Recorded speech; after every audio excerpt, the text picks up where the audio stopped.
3, 2, 1... Salut à tous, c'est le 6ème homme, bienvenue sur la chaîne NBA de Basket Info.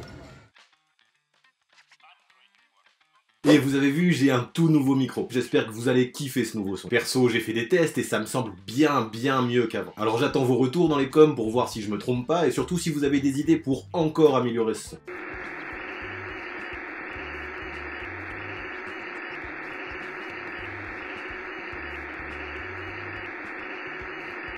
Bref, aujourd'hui, avant de vous parler d'un nouveau concours avec Basket Le Mag en fin de vidéo, c'est du contenu coast to coast que je vous propose. Cette semaine, on va parler de LeBron James, le King. Je ne lui avais encore jamais dédié de sujet. Du coup, ma question du jour est simple. Est-ce que LeBron James peut remporter le trophée de MVP cette saison? Vu qu'on est sur un coast to coast, comme d'hab, je vais étudier la question de long en large. Intéressant ce sujet, mais il y en a beaucoup des choses à dire. Tu vas commencer par où? Le mieux avant tout sera de situer le contexte, je pense. Alors d'abord, je ferai un bref récap de sa carrière pour mieux analyser la situation actuelle. Bon, je rentrerai pas trop dans les détails, hein, c'est pas mon objectif du jour de raconter sa vie. Ensuite viendra la partie la plus importante selon moi. Je vais livrer 3 clés qui me sembleront cohérentes et conditionneront l'accès à ce Graal que représente le trophée de MVP. Le but sera bien évidemment de voir si LeBron détient ces clés en ce début de saison. Afin d'être complet, après tout ça, je parlerai de la concurrence. Alors oui, il est bientôt dans la saison pour se lancer dans une course au MVP, mais il y a déjà quelques tendances qui se dégagent. Il me semble important d'en parler. Ouais, c'est vrai qu'il y a déjà des certitudes, comme Stephen Curry par exemple, qui est totalement hors course avec sa blessure. Voilà, t'as saisi l'idée des tendances. Puis évidemment, pour finir, une fois qu'on aura tous ces éléments, j'essaierai de donner la réponse la plus précise possible à ma question du jour. LeBron James peut-il être le MVP 2020 ?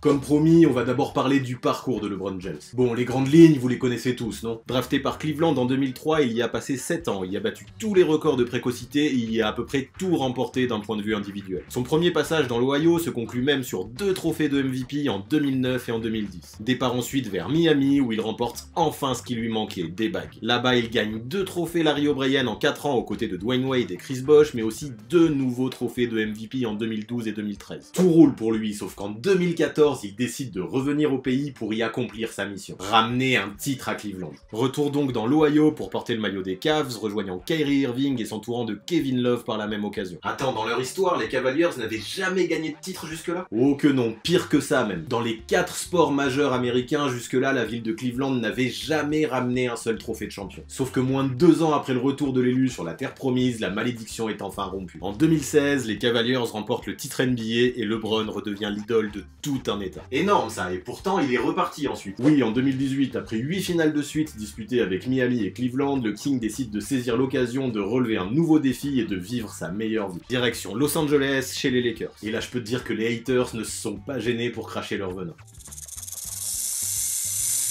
Ouais, faut dire que les Lakers ne représentaient pas le choix de la compétitivité à première vue. Lonzo Ball, Kyle Kuzma, Brandon Ingram, c'est pas le supporting cast rêvé pour continuer à accumuler des bagues. Du coup, certains n'ont pas hésité à clamer haut et fort que sa décision était seulement liée au business. Forcément, la proximité d'Hollywood, le tournage de Space Jam 2, les contrats à signer, c'est plus facile de gérer ça depuis LA que depuis Cleveland. Les raccourcis étaient donc très faciles à faire. Mais après, à mon avis, si on veut avoir une réponse, faut envisager les choses de façon plus globale. Je pense qu'il y avait aussi une dimension familiale à prendre en compte. LeBron a soigneusement pris la décision d'inscrire ses 2 fils dans des lycées réputés de la Cité des Anges. On peut le comprendre, la famille avant tout, et on sait aussi à quel point il tient à être proche de son cercle. Pour la petite anecdote d'ailleurs, cette saison, Bronny partage à Sierra Canyon le même maillot que Zaire Wade, le fils de Dwayne. Et puis bon, nul ne connaît les promesses que les Lakers ont faites à LeBron d'un point de vue sportif. La situation au moment M n'était peut-être pas idéale, mais un plan à court terme avec des jeunes et de la place sous le cap pouvait évidemment aider à le convaincre, j'en suis sûr. Mais j'arrête là, parce qu'en fait, ces raisons au final, on s'en fout un peu. Le mec a tellement apporté à la ligue en 16 ans, impossible de lui reprocher quoi que ce soit si ses décisions ont été prises plus en tant qu'homme qu'en tant que basketteur. Vu comme ça, ouais, ça s'entend. Mais ses débuts avec les Lakers ont dû donner quelques réponses, non? Comment ça s'est passé sa première saison? Mal. Bon après, soyons honnêtes, même si tout n'était pas parfait, il y a quand même eu des choses intéressantes jusqu'à Noël, mais après ça a été la descente aux enfers. Blessure à l'aine de LeBron, absence de 5 semaines et ambiance catastrophique autour de la possible venue d'Anthony Davis. Faut dire qu'en cas de transfert en cours de saison, les 3/4 des jeunes de l'équipe pouvaient être envoyés chez les Pelicans du jour au lendemain. Et je crois que ces gars-là, quand ils ont subi suivi ce truc, ils ont mal vécu le fait d'être peu soutenus par le King. On pouvait s'y attendre, ça a créé une petite crise chez les Lakers. Et vu que c'est à Los Angeles, tout est amplifié et multiplié par 100. J'avoue, mais quand même, c'est un peu critiquable, non, ce comportement du King? Comment ça a été perçu par les médias? Bah le truc, c'est que visiblement, LeBron voulait vraiment jouer avec Davis. Certains ont pris ça comme une sorte de caprice de star d'Hollywood.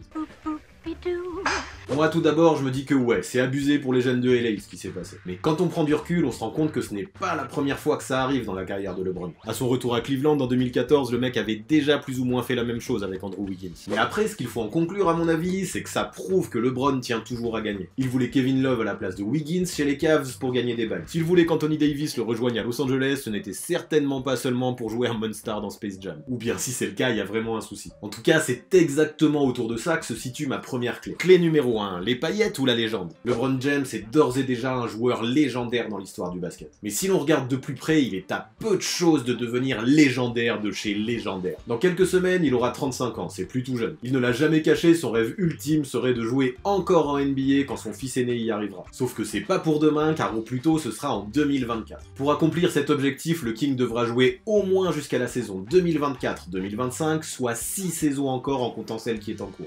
Ouais, ok, mais ça a quoi à voir avec le trophée de MVP cette saison? Où est-ce que tu veux en venir là? Tu vas voir. Karim Abdul-Jabbar est à ce jour le plus gros scoreur de l'histoire NBA. En début de saison, LeBron, aujourd'hui 4ème de ce classement, avait environ 5800 points de retard sur lui. Faisons un calcul rapide. We find that A equals -2.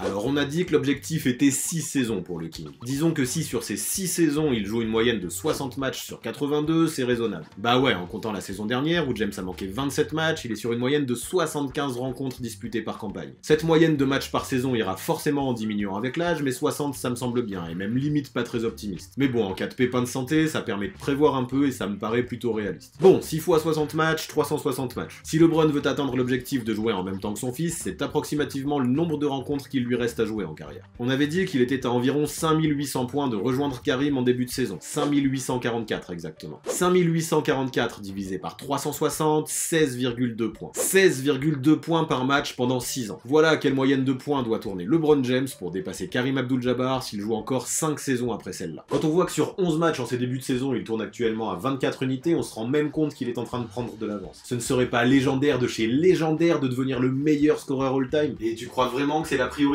pour LeBron? La priorité non, mais il veut gagner des bagues, être un bon père de famille, gérer son business du mieux possible. Le mec veut être sur tous les fronts. Et même s'il n'en parle pas, parce que ça se fait pas trop de parler d'objectifs individuels dans un sport collectif, je suis assez persuadé qu'il a ce record dans un coin de sa tête. Ouais, t'as raison au final, qui ne voudrait pas terminer meilleur scoreur all-time de la NBA? Ben oui, t'imagines le truc, ça fait partie des accomplissements ultimes. Voilà pourquoi ça m'étonnerait clairement que LeBron James se laisse aller au niveau basket juste parce qu'il est arrivé à LA. Des objectifs, il en a d'ailleurs parlé du tournage de Space Jam 2 récemment. Il avait son terrain particulier dans les studios et expliquait qu'il n'hésitait pas à se lever à 3h du mat tous les jours pour s'entraîner avant d'aller sur les planches. Et lui, il n'en a pas fait un foin à la Jimmy Butler. Bref, t'en veux d'autres des objectifs? Celui-ci va rejoindre directement le sujet de notre vidéo du jour. Aujourd'hui, LeBron en est à 4 trophées de MVP. Dans l'histoire, il est à la 4ème place à égalité avec Wilt Chamberlain. Devant lui, Karim Abdul-Jabbar encore avec 6 trophées, puis Bill Russell et Michael Jordan avec 5. Alors en gagner 2 autres à 35 ans, ce sera chaud. Mais je ne pense pas qu'il cracherait au moins sur un de plus qui lui permettrait de rejoindre MJ. Bon après, c'est pas parce que je dis tout ça que c'est sa priorité, je le répète, LeBron veut des bagues aussi.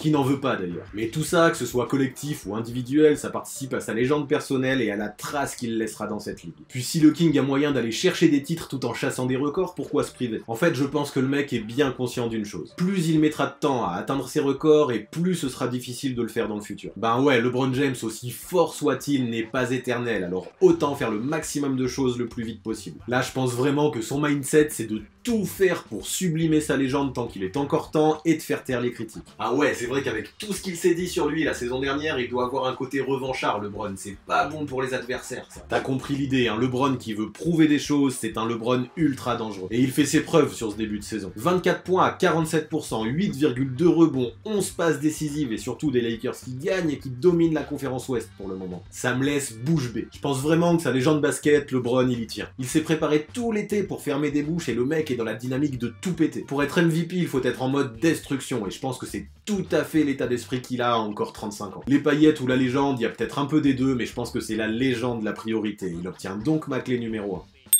Ok, c'est bien beau d'avoir encore la volonté de battre des records et de gagner des trophées individuels et collectifs, mais comme tu le disais, il n'est plus tout jeune et il sort d'une belle blessure. Tu penses réellement que son corps va tenir suffisamment pour pouvoir gagner un titre de MVP? Mais t'es beaucoup trop fort sur les transitions, on dirait que c'est moi qui te les écris. Parce que c'est bien autour de ça que se situe ma deuxième clé. Clé numéro 2, la machine LeBron suffisamment huilée? Alors LeBron James, comme on le disait, c'est 16 saisons jouées avec une moyenne de 75 matchs par exercice. Parmi elles, 13 se sont prolongées par de longs et épuisants parcours en playoff. Aucune défaite au premier tour, 8 accessions au final, playoff plus saison, il a disputé 1437 matchs au total. Tu imagines le marathon? Sauf que c'est pas tout, au sein des 1437 matchs qu'il a joué depuis le début de sa carrière, il a passé 39,2 minutes en moyenne sur le parquet, soit un total de 56 284 minutes. Des kilomètres, je peux te le dire, il en a au compteur.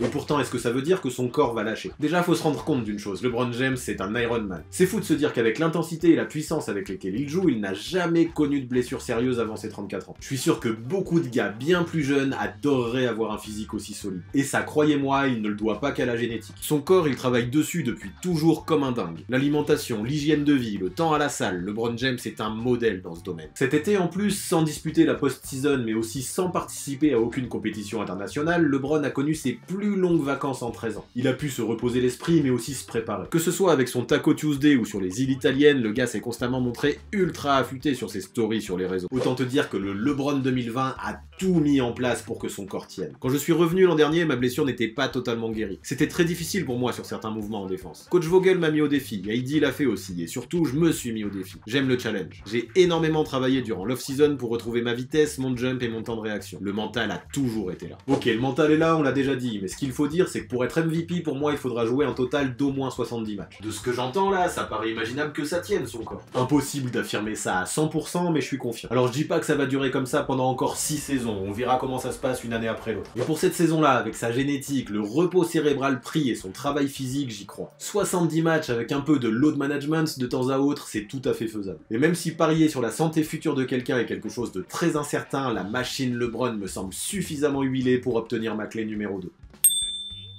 Ok, 2 sur 2, c'est quoi la dernière clé? Je te la donne tout de suite. Clé numéro 3, meilleur joueur de la meilleure équipe de l'Ouest? Commençons déjà par établir le profil type d'un MVP. Sur les 25 derniers lauréats, 20 faisaient partie de la meilleure équipe de leur conférence à la fin de la saison. La plupart des autres faisaient partie de la team qui était deuxième. La seule fois où cette règle n'a pas été respectée en un quart de siècle date de 2017 avec l'élection de Westbrook lorsqu'OKC avait terminé 6ème à l'Ouest. Mais ce genre de bizarrerie est vraiment l'exception qui confirme la règle. En tout cas, c'est flagrant, il y a beaucoup plus de chances de remporter le trophée de MVP si on est le meilleur joueur de la meilleure équipe de sa conférence. Quoi qu'il arrive, dans la très grande majorité des cas, il faut terminer dans les 2 premiers. Ok, de toute façon, ça paraît évident que les résultats collectifs aient beaucoup d'importance. Mais avec l'arrivée d'Anthony Davis, est-ce que t'es sûr que LeBron est toujours le meilleur joueur de son équipe? Je vais pas faire durer le suspense, la réponse est oui. Avant le début de la saison, j'avais 2 hypothèses. Soit LeBron prendra toutes les responsabilités sur son dos en se servant d'AD comme un lieutenant, soit il le servira pour le faire briller. Et bien, ce qui est fou, c'est qu'en ce début de saison, le King arrive à faire les deux. Quand tu vois jouer les Lakers, il s'impose naturellement comme le leader incontestable sur le terrain. Il fait les choses de façon intelligente, apporte dans tous les secteurs et sait s'adapter en fonction des besoins. Le roi, c'est lui. I am the king!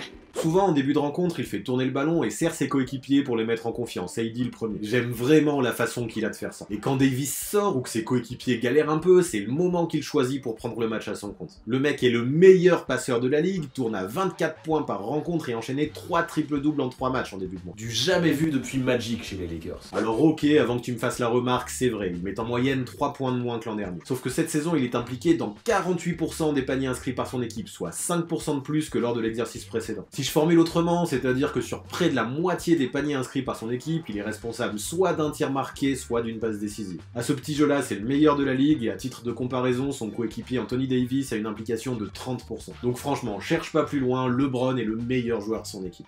Tu vas pas un peu vite là? Y a pas que l'attaque dans la vie. Ah, mais méfie-toi de la défense. Bon, c'est clair que si on reste sur ses performances de l'année dernière, dans ce domaine, on peut être inquiet. Mais là, non seulement il y a Anthony Davis à ses côtés, ça motive, mais en plus de ça, LeBron James semble s'être engagé dans une autre optique. Nous voulons être l'une des meilleures équipes défensives de la ligue, si ce n'est la meilleure de la ligue. C'est à nous de relever le défi. Et pour l'instant, le gars associe la parole aux actes. Selon ESPN, LeBron conteste 70% des shoots pris en face de lui contre 54% l'année dernière. Il fait aussi en sorte d'éloigner un maximum ses adversaires de la peinture. D'après Synergy, sur son début de saison, ses adversaires shootent en moyenne 1 mètre plus loin que la saison passée. C'est contagieux, son engagement en défense a été une très bonne surprise pour nous en termes de niveau. Il mène la charge de ce côté du terrain. Quand il travaille aussi dur et qu'il est aussi engagé, ça pousse forcément les autres, on le voit sur le parquet. Et franchement ouais, le gars prend les choses à cœur. Il emmène des gars comme Dwight Howard, Danny Green ou Avery Bradley dans son sillage et la défense des Lakers est injouable en ce début de saison. L'équipe est celle qui met le plus de contre par match et est aussi celle qui possède le meilleur defensive rating de la ligue juste devant Utah. Oui, tu me l'as fait à chaque fois. Le defensive rating, c'est le nombre de points encaissés en moyenne par une équipe sur 100 possessions. C'est la stat pour évaluer une défense collective. Et là, je le répète, de ce côté-là, pour le moment, les Lakers dominent la ligue. Alors, est-ce que ça suffira pour s'afficher au sommet de la conférence Ouest dans 5 mois? C'est trop tôt pour le dire. En tout cas, aujourd'hui, avec un bilan de 9 victoires pour 2 défaites, les Californiens sont au top. C'est déjà très bon signe. Franchement, avec ce que LeBron montre offensivement et ce que tous les Lakers abattent du côté défensif, je me dis qu'il y a moyen de finir bien classé dans cette conférence Ouest. Donc ouais, clairement, le King peut potentiellement devenir le meilleur joueur de la meilleure équipe de sa conférence. Il obtient donc ma 3e clé.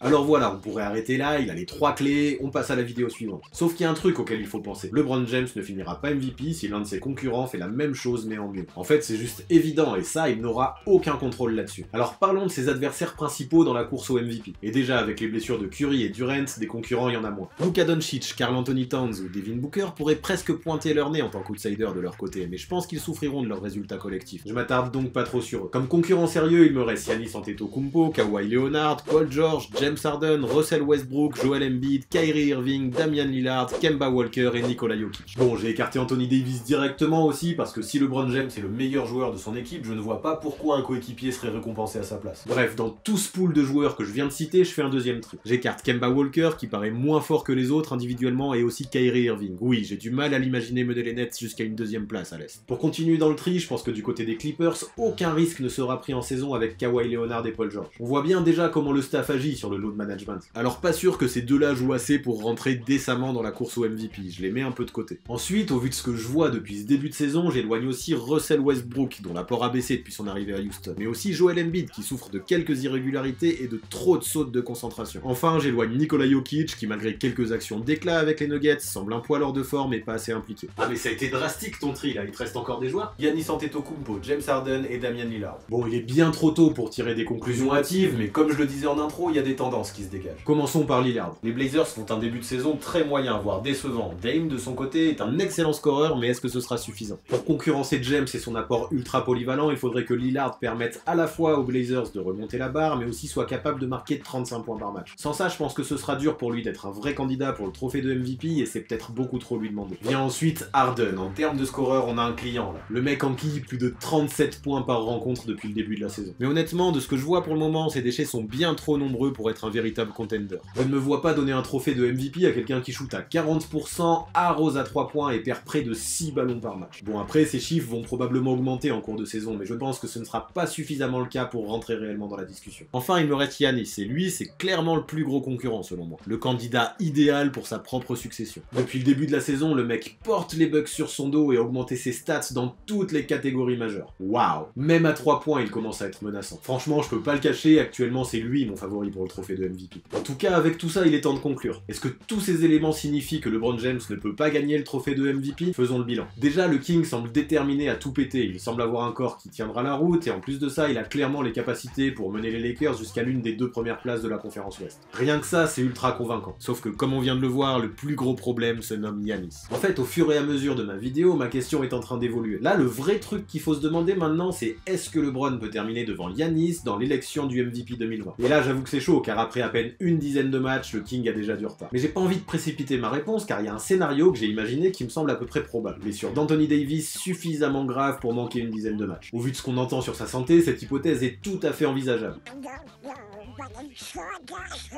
Faut savoir aussi qu'en moyenne, l'intérieur manque plus de 15 matchs par saison pour des blessures diverses. Et si ça arrive, ce sera vraiment à ce moment-là que LeBron devra dégainer son va-tout. Si dans ce type de situation, il est capable de driver les Lakers à lui tout seul et de leur permettre de continuer à gagner, il fera la une de tous les médias. Je vois déjà les gros titres. The King is not dead, LeBron is back, The NBA belongs to James. Ne nous le cachons pas, une grosse couverture médiatique influence forcément les votes chaque année. James Harden a bien les boules à ce propos pour l'an dernier d'ailleurs. En tout cas, selon moi, un scénario tel que celui que je viens d'évoquer pourrait vraiment augmenter les chances de LeBron de remporter le trophée de MVP. Bon après, je ne veux pas souhaiter une blessure à AD et je ne peux garantir en aucun cas que malgré tous ses efforts, LeBron arrivera à garder un corps en bon état. Il y a trop d'incertitudes et nous sommes trop tôt dans la saison pour affirmer quoi que ce soit. Ce qu'il faut se dire, c'est que quoi qu'il se passe, la route ne sera pas toute tracée vers le trophée de MVP pour LeBron. Surtout qu'en plus de Giannis, des candidats que j'ai peut-être un peu vite écartés pourraient très bien remonter la barre d'ici le mois d'avril. Mais bref, la question du jour n'est pas est-ce que LeBron va être MVP, mais est-ce qu'il peut l'être, est-ce qu'il a les capacités pour ça. Et je vous le donne en mille, ma réponse est oui. La concurrence sera rude, mais quand on voit à quel point il est focus, mais aussi à quel point les Lakers carburent quand ils dominent, il n'y a pas à bégayer. Selon moi, et au vu de tout ce qu'on a dit jusque-là, LeBron James a tout à fait les capacités pour remporter un 5e trophée de MVP en carrière en 2020. Voilà pour ce qui est de LeBron James, voilà pour ce qui est de mon 15e Coast to Coast. Mais comme d'habitude, je ne vous laisse pas sans faire une place à votre rubrique. Sauf qu'avant de vous parler du concours du jour, faut que je vous dise un truc auquel je tiens. Merci du fond du cœur. On a passé les 20 000 abonnés cette semaine et c'est juste ouf. C'est un peu cliché ce que je vais dire, mais en me lançant, jamais j'aurais pensé que ça irait si haut si vite. Depuis le lancement, je reçois tous vos messages de soutien et ça me motive vraiment, vous êtes fabuleux. Je tenais à vous le dire, merci encore, ça me touche beaucoup. Let's real talk. Bref, arrêtons le pathos un peu, sinon je vais verser une larme et passons aux choses sérieuses. Je vous avais promis une FAQ quand on atteindrait la barre des 20K. C'est donc l'heure d'aller dans la section commentaires, de me poser vos questions pour le chapeau et d'attendre patiemment en espérant qu'elles soient tirées au sort. Please, lâchez-vous, vous pouvez en poser autant que vous voulez. Sur le passé, sur le présent, sur le futur, il y a zéro limite. Je compte sur vous pour péter le record de com de l'histoire de ma chaîne. Bon après soyons francs, je veux pas non plus donner de date pour cette FAQ, même si je vais essayer de la faire vite. Je sais pas vraiment quand je vais pouvoir la sortir parce que je suis sur plein de projets en ce moment, notamment les vidéos gaming.